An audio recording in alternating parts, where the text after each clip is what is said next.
Ele chegou. O homem que foi capaz de mudar a realidade voltou e está prestes a acertar um soco que fará o mundo todo tremer diante da sua ira. Ao mesmo tempo, temos o traidor mais inesperado. Quer dizer, nesse ponto a gente já sabia. Chegou o momento de Nika e os seus fiéis se juntarem para juntos dançarem enquanto um dos grandes demônios do mundo é derrubado. E o nosso capítulo 1103 começa exatamente de onde o outro parou, no fim do flashback do homem que abalou o mundo completamente. Jill Boone acaba de sair do laboratório após ter encostado na pata de memória de Kuma e agora ela possui todas as informações mais valiosas que ela poderia. Ao mesmo tempo, Vegapunk encara sem saber o que dizer, porque ele acabou descumprindo a promessa que tinha feito com seu amigo, que era exatamente de poupar a sua filha de saber toda essa realidade nojenta sobre o mundo e sobre todas as escolhas que ele decidiu fazer para protegê-la. Agora que Boone sabe de toda a verdade, ela abraça Vegapunk com todo o carinho do mundo. Afinal, ele foi uma das poucas pessoas que mais demonstrou sentimento diante do seu pai. Assim como ele mesmo diz um pouco mais na frente, ele é apenas um cientista contratado sem nenhum poder. E então, no meio desse reencontro, nós temos uma cena muito bonita. O presente deixado por Kuma para Boone. Afinal de contas, era o seu desejo que ela fizesse o seu 10º aniversário e fosse feliz, curada, livre da sua doença. E para representar isso, nós temos um símbolo magnífico e muito bonitinho. É uma safira ornamentada em uma joia em um colar em formato de sol.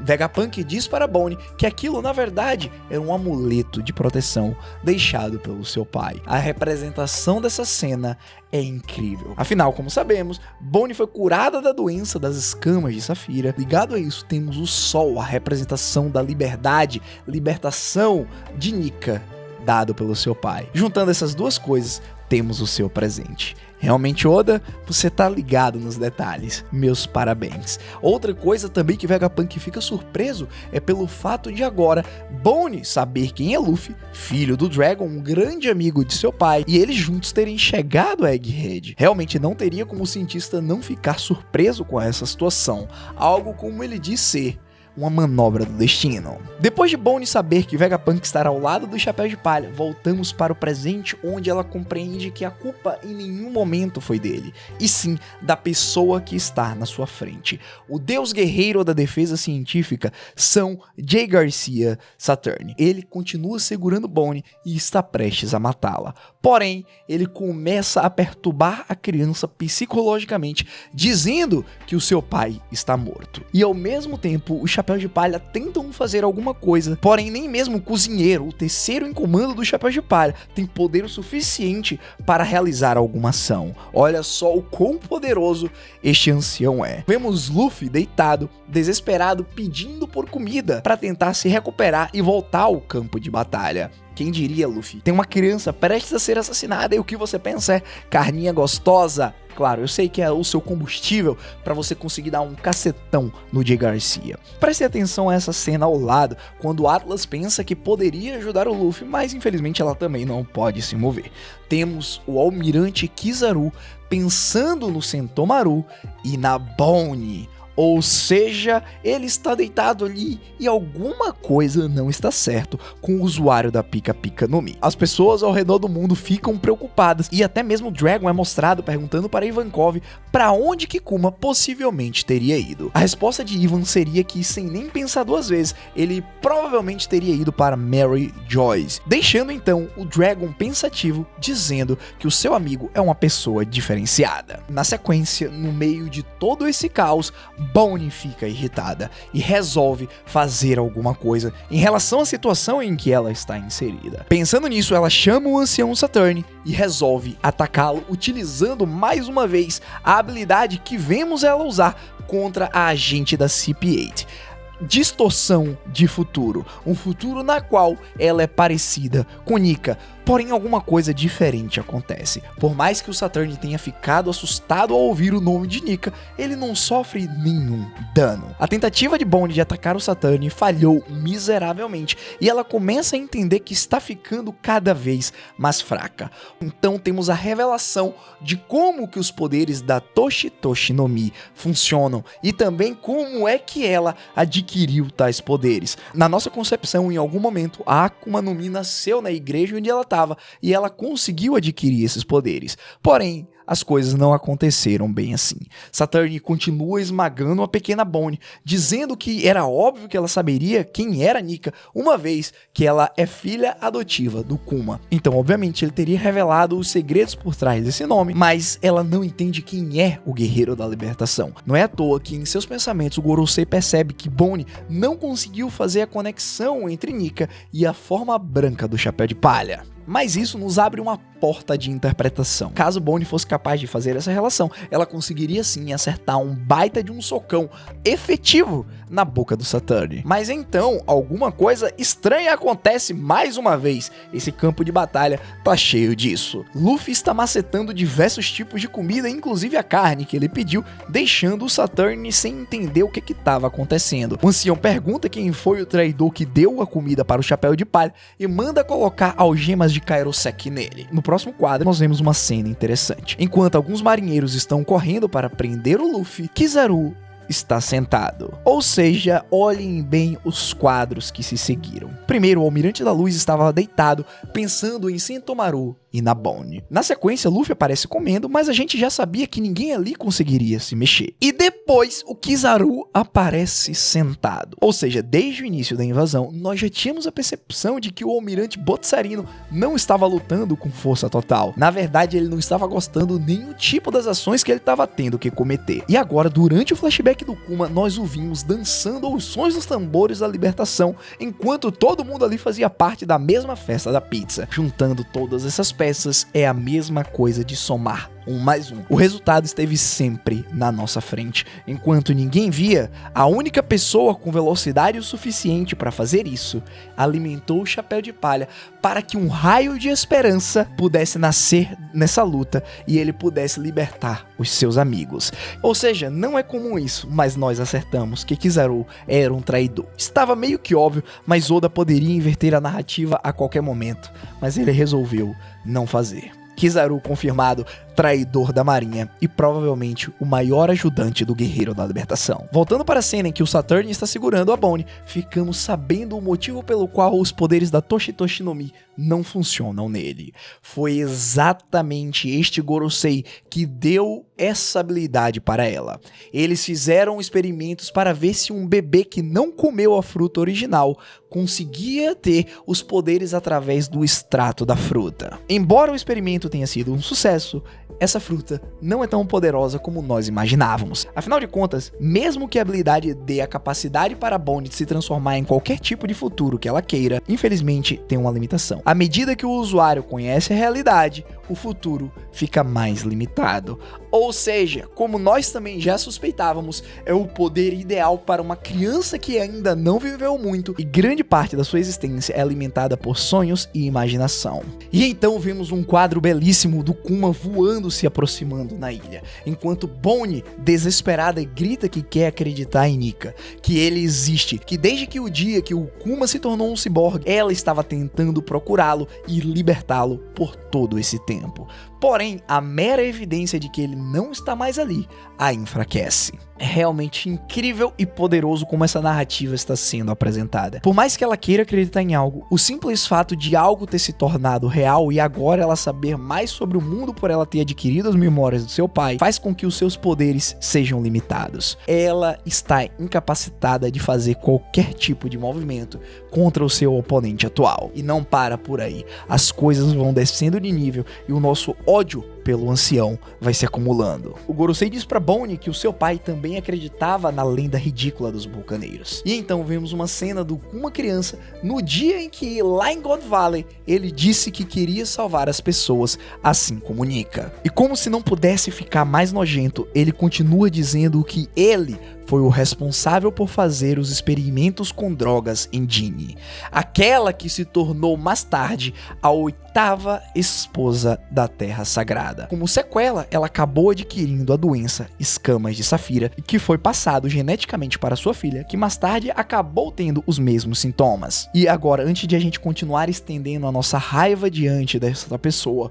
vamos parar para analisar a seguinte coisa. Na verdade, temos duas afirmações aqui. Primeiro, nós já sabíamos que Safira estava diretamente relacionado com o planeta Saturno, ou seja, já era uma evidência muito forte que Oda iria concretizar o fato de Saturn ter sido o responsável por causar essa doença na Ginny. Então, baseado nisso, só conseguimos sentir mais raiva ainda. A segunda coisa é que Ginny foi confirmada sendo a 8ª esposa da Terra Sagrada. Nós temos aqui diversas interpretações a respeito disso. Porém, uma delas é que Ginny foi esposa de Musama, fazendo assim com que Bonnie seja filha do rei do mundo. E agora você pode estar se perguntando como é que eu estou chegando nessa conclusão. Claramente, por Ginny ter sido a 8ª esposa da Terra Sagrada, é óbvio que ela não foi a 8ª mulher a se casar com um nobre mundial durante 800 anos. Afinal, senão eles não teriam conseguido se reproduzir por 8 séculos. E mais uma vez, nós estamos nos referindo aqui a Musama como sendo Terra. Os Gorosei são conhecidos como as 5 estrelas anciãs. E no centro dela está a Terra, como já está sendo discutido por diversas teorias aí pela internet. Ou seja, é válido sim pensarmos e levantarmos a hipótese de que Bonnie é filha de Musama, sendo Ginny a 8ª esposa desse ser que viveu pelos últimos 800 anos. O que também faria sentido, afinal, Musama, como imortal, precisaria de várias esposas durante a sua vida. E então, a cada 100 anos, ele iria escolher uma para se casar. Mas como sabemos, nada é canônico até o Oda confirmar. Ela pode sim ser a 8ª humana da superfície a se casar com o nobre mundial. Seria meio óbvio pensar por esse lado, então eu vou preferir ficar com a primeira teoria. Então, na sequência, do nada, alguma coisa cai em Egghead e todos os marinheiros ficam assustados. Nesse mesmo tempo, Bonnie começa a chorar percebendo que tudo o que aconteceu nas memórias do seu pai foi culpa do Saturn. Ao mesmo tempo que a ficha cai para Bonnie, Vegapunk também fica muito bolado com o Saturn, porque foi ele o responsável por ter massacrado a família do Kuma e ainda por cima ter proposto o trato que ele propôs para que o Kuma se tornasse um ciborgue e perdesse toda a sua humanidade. Em resposta, mais uma vez vemos a verdadeira personalidade do ancião sendo demonstrada. Ele então questiona o Vegapunk se ele deveria entender os sentimentos de um inseto e que isso é impossível. Bom, está confirmado. São Carlos pode ficar ali no banco do reserva porque você foi com certeza substituído no posto de personagem mais arrogante, mais odiado, mais nojento do One Piece. Agora toda a nossa raiva, o nosso ódio e o nosso rancor será direcionado para o ancião Saturn. E eu espero do fundo do meu coração que ele tenha o que merece. Ele foi um dos vilões mais bem construídos para chegar nesse ponto com o poder que ele tem e receber o murro que ele vai receber. Toda aquela comoção que aconteceu anteriormente foi causada por alguém que acabou de chegar na Terra Científica. Este é Bartolomeu Kuma, o antigo Chichibukai, o possuidor das Mãos da Libertação, conhecido como Nikyu Nikyu no Mi, a fruta da patinha. O chip de autoridade não funciona mais com ele. O ancião Saturn fica confuso dizendo que era impossível que o Kuma chegasse até lá. E então vemos Bonnie sentindo muito medo. Ela está tremendo e ao mesmo tempo vemos a continuação da cena do capítulo 1102. Kuma continua correndo pela ilha, independente dos marinheiros estarem tentando pará-lo. Essa é a representatividade da sua existência e da sua vida. Desde o início, ele correu, desde o primeiro momento que ele foi feito como escravo, e até mesmo quando ele respirou um pouquinho de liberdade, ele continuou correndo para ajudar aqueles que ele amava e se importava. Mesmo tendo seu corpo ciborgue quase 100% destruído, ele continua, e a sua expressão é de pura raiva. Ao entender a realidade ao seu redor, Bonnie começa a chorar e compreende que ela foi o principal motivo do seu pai ter aberto mão da sua humanidade e da sua vida para salvá-la. Em lágrimas, ela começa a pensar que seria melhor se ela morresse assim. Cara, não tem nem como não se emocionar ao a gente fazer essa comparação com o capítulo 1102, daquela cena do Kuma sempre correndo e agora ele chegando em Egghead e correndo independente do que tivesse acontecendo com ele, ao mesmo tempo que a Bonnie toma ciência de tudo que tá acontecendo à sua volta e da representatividade que o seu pai teve no mundo. Continuando, nós temos a cena em que o Sanji e o Vegapunk estão desesperados no momento em que o Saturn ordena que os marinheiros atirem na cabeça da Bonnie. Mas como um raio de esperança, o ciborgue Bartolomeu Kuma aparece e utiliza seus poderes para explodir todos ao redor. Então, rapidamente o Saturn joga Bonnie no chão e vai pisar com as suas patas de aranha, mas Kuma usa os poderes da Nikyu Nikyu no Mi para se repelir no exato ponto onde a sua filha está. Ele utiliza o seu corpo para se proteger. E nesse momento, nós temos o reencontro dos dois. Kuma é um titã, é um herói, é um bucaneiro. O seu corpo é imenso, assim como o seu coração. E ele conseguiu chegar no exato momento em que sua filha iria ser morta. Ao se virar, ele agarra as patas do Gorosei. Pela nuvem em suas costas, percebemos que Kuma está em sua forma despertada e a intensidade que ele passa é de um gigante poderoso. E então, pela primeira vez, ele demonstra um haki poderoso. A sua expressão é de raiva e ira pura. O ancião Saturn está prestes a tomar um soco que carrega toda a angústia da vida do bucaneiro. Pelo que nós estamos observando, a técnica que ele vai utilizar é muito parecida com a que o Barba Branca utilizava ao revestir os seus punhos com haki e a Gura Gura no Mi. Será Kuma capaz de revestir o seu punho com haki e a fruta da patinha, causando assim um dano inestimável ao ancião? Afinal, alguma coisa ali vai acontecer. O que ele vai repelir, eu não tenho ideia, mas muito provavelmente será toda a sua angústia, frustração, tristeza, raiva e ódio que ele sentiu durante toda a sua vida, e ele vai acertar o seu maior inimigo